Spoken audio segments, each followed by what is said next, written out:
O alistamento militar obrigatório começou no dia 2 de janeiro e vai até o dia 30 de junho deste ano. Os jovens brasileiros do sexo masculino, que completam 18 anos em 2017, devem se apresentar à Junta de Serviço Militar para se inscrever.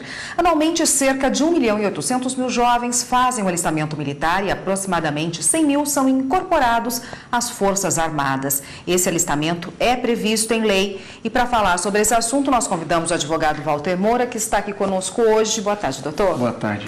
Para começar esse assunto, desde quando isso é previsto em lei, esse alistamento é previsto em lei, e qual a importância, desse alistamento?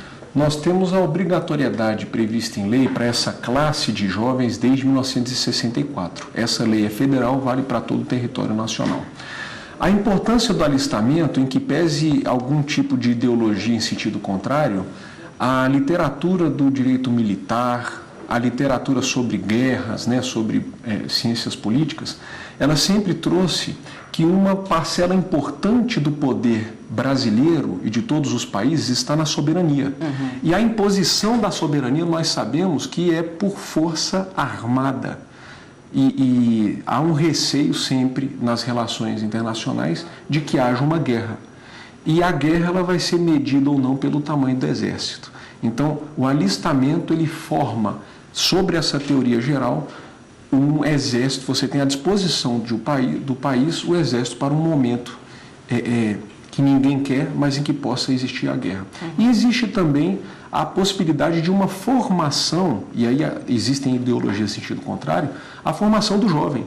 O jovem que passa pelo serviço militar, querendo ou não, ele tem ali uma formação de disciplina, de espírito cívico, e isso daí é importante sim para essa classe de pessoas. As pessoas que saem do serviço militar saem com uma formação diferenciada. Doutor Walter, como a gente já disse, vai até dia 30 de junho, a inscrição iniciando, o alistamento, aliás, são jovens que completam 18 anos neste ano. E há uma, quais são os critérios usados para selecionar? Há uma seleção individual, de cada um. Bom, o período de 6 meses, ele parece muito grande, mas ele é para realmente fazer um processo democrático. Pessoas com muita dificuldade de locomoção, que moram em áreas rurais, vão ter esse prazo para poder comparecer à junta. O processo depois do alistamento é o chamado de seleção geral. Na seleção geral, não havendo a dispensa prévia, a pessoa vai ser qualificada pela aptidão física e por características, pela capacidade que ela possa analisar situações. E essa análise é feita por prova escrita. E também a análise subjetiva de quem está fazendo o processo seletivo. Essa avaliação é individual e ela gera a aptidão para a pessoa ser convocada ou não na incorporação na parte final da seleção. Tem alguma punição para quem perde o prazo, não se alista, ou voluntariamente não se alista voluntariamente, ou mesmo não quer e não vai? Tem. O serviço militar, na verdade, ele não é só para os 18 anos, ele vai dos 18 até os 45. Você fica ali como reservista, você tem que se alistar com 18 anos e você pode ficar como reservista, você fica à disposição até os 45 anos, tirando quem é voluntário, tá? Ou quem já é militar. Para a pessoa que não se alistou, ela pode tentar nos anos subsequentes o alistamento, mesmo depois de 18 anos. Se não conseguir, você tem o pagamento de uma multa, o valor não ultrapassa R$5, exatamente porque tem pessoas de todas as classes sociais, não pode ser uma multa muito cara. Quer dizer, se a pessoa perdeu o prazo, o jovem de 18 anos perdeu o prazo até o dia 30 de junho deste ano, não conseguiu, mas não foi porque ele não quis, ele queria ir, esqueceu da data, perdeu por algum motivo. O que acontece com ele? Vai ter a multa, mas ele pode tentar se alistar se a vontade dele é prestar o serviço. Pode ser que haja convocação de uma classe fora dos 18 anos. Para esse mesmo ano, tem que esperar o próximo. Inicial, ele pode tentar, não quer dizer que ele vai ser selecionado. E se a pessoa, em que situações o jovem é liberado do serviço militar? Tem algum critério que, assim, de primeira ele já não é selecionado? Tem, existem como a aptidão tem que ser física, isso não é discriminatória, porque as atividades que as Forças Armadas, Exército, Marinha e Aeronáutica demandam são boa parte físicas. As limitações físicas de quem é portador de necessidade especial ou psíquica, por exemplo, uma doença mental, os incapazes, eles já vão, no alistamento, eles já vão ter a oportunidade de comprovar essa inaptidão e vão, no alistamento, ser dispensados. Essa é a principal modalidade. Existe também a emancipação, existem também outras, a prestação de serviço público, caracterizada já como concursado. Existem algumas questões que já estão postas na lei de 64. E o regulamento, que é um decreto, também traz situações específicas. Afora a análise subjetiva de quem está fazendo a seleção. Eles podem simplesmente falar, olha, tem aptidão, mas vai ser dispensado. E é o que ocorre porque existe um número de vagas para as pessoas que vão fazer a prestação de serviço militar inicial. Se essas vagas já forem preenchidas, muita gente vai ser dispensada. E se a pessoa não quiser, de alguma forma, tiver algum outro compromisso, mas ele tiver aptidão ali, não adianta manifestar, não gostaria de? Se depois do alistamento, ele tiver a convocação para incorporação, ele vai ter um problema, porque se ele não está no rol elencado pela lei, o serviço é obrigatório. Tá ótimo, a gente continua nesse assunto no próximo bloco, só um minutinho, por favor. O Jornal da Justiça está de volta e hoje nós conversamos com o advogado Walter Moura, que conversa com a gente a respeito do serviço militar obrigatório, do alistamento militar. Doutor, quais são as etapas do alistamento militar? Bom, as etapas para quem completou os 18 anos é a inicial de alistamento, que é o comparecimento na junta militar para a obtenção de um certificado de alistamento, ou da dispensa. Depois disso vai ser a seleção geral, que vai acontecer no segundo semestre. A pessoa vai ser convocada a comparecer ou não. Pode ser que haja uma dispensa já na convocação.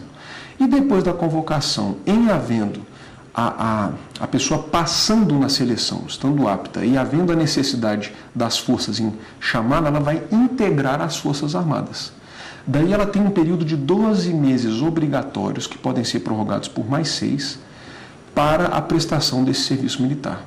E depois disso não acaba, depois pode-se tentar a carreira militar. A pessoa pode seguir, e aí a gente lembra de recruta, com essas palavras, a pessoa vai seguir nas patentes, se ela quiser. Uma dúvida, por exemplo, um jovem nessa idade está prestando vestibular, prestou o Enem, vai entrar numa universidade, ele consegue uma vaga e porventura ele é convocado. O que acontece com ele? Ele consegue trancar a universidade? Ele consegue o quê, já que ele foi alistado e também passou no vestibular? O regulamento não trata específico da universidade, ele não traz essa regra expressa. Normalmente, as Forças Armadas vão tentar compatibilizar isso caso a caso. Isso é um dos critérios subjetivos de seleção. Se o jovem mora também nessa época muito comum, fazer intercâmbio, mora em outro país por um tempo para aprender uma segunda língua, se o jovem está neste período, ele é obrigado a voltar para o Brasil para se alistar? Ele tem que se alistar tanto nessa situação? Se ele está no exterior e ele mantém a nacionalidade brasileira, ele não trocou a nacionalidade, ele é obrigado a se alistar. O alistamento, a diferença é que ele não vai precisar vir para o Brasil para comparecer à junta, mas ele vai procurar o consulado ou a embaixada no país de representação. E o complicado é que às vezes as pessoas se deslocam muito, porque enquanto tem junta de alistamento militar em várias cidades do Brasil, no exterior, às vezes, para achar o consulado, a embaixada, a pessoa vai ter que se deslocar, mas que é obrigatório é. Mas a multa é baixa. Tá? Então a pessoa vai ter que considerar, às vezes ela vai ter que pagar uma passagem muito cara, é melhor pagar a multa. Se nessa situação ele for convocado, ele tem que voltar ao Brasil para prestar o serviço? Sim, se ele se alistou, compareceu na seleção e foi selecionado, o serviço é obrigatório. O senhor já disse alguma coisa, mas quanto tempo dura a prestação desse serviço obrigatório? De 12 meses a contar da incorporação, vai ser de 12 meses, encerra-se no 12º mês. Muitas das vezes, o militar que está no serviço obrigatório, ele quer ficar. Então, existe a prorrogação por merecimento, por pedido ou por necessidade das forças. Se a pessoa paga a multa e nunca se alista, tem alguma outra punição? Porque simplesmente perdeu o prazo, nunca foi se alistar. Pode. O que acontece é que o alistamento, ele gera o certificado de alistamento. Inclusive, você fica à disposição até 45 anos. Se houver guerra, você pode ser chamado. Agora, o que acontece é que a cidadania ela é composta de uma série de deveres cívicos. Um deles, para o homem, é o alistamento. Alguns concursos públicos e alguns cargos exigem a apresentação do documento, da carteira, do certificado de alistamento e do reservista. Se não apresentar, você simplesmente não pode prestar o concurso público. Além disso, existem órgãos particulares, até empresas, que exigem isso também, por exemplo, vinculadas à área de segurança. Então, existe sim uma punição do mercado e do próprio setor público para essa pessoa. Ela não vai poder ocupar determinadas funções. Como é que funciona em outros países esse alistamento? É semelhante ao Brasil? É semelhante ao Brasil. Nós tivemos o período militar, de governo militar, a ditadura em 64, que trouxe essa experiência de países do pós-guerra. Principalmente depois da Segunda Grande Guerra, diversos países, exatamente por terem passado a péssima experiência de uma guerra muito intrusiva, viram a necessidade de ter à disposição a convocação não voluntária de cidadãos para uma eventual formação de exército. Aprenderam na marra. Essa legislação nossa é correspondente com alguns países europeus. Tá ótimo, doutor. Obrigada pela participação. Eu conversei com Walter Moura, que conversou hoje com a gente a respeito do alistamento militar obrigatório, quais são as regras e até as punições para quem não se alista. Obrigada, doutor. Eu que agradeço. Até uma próxima.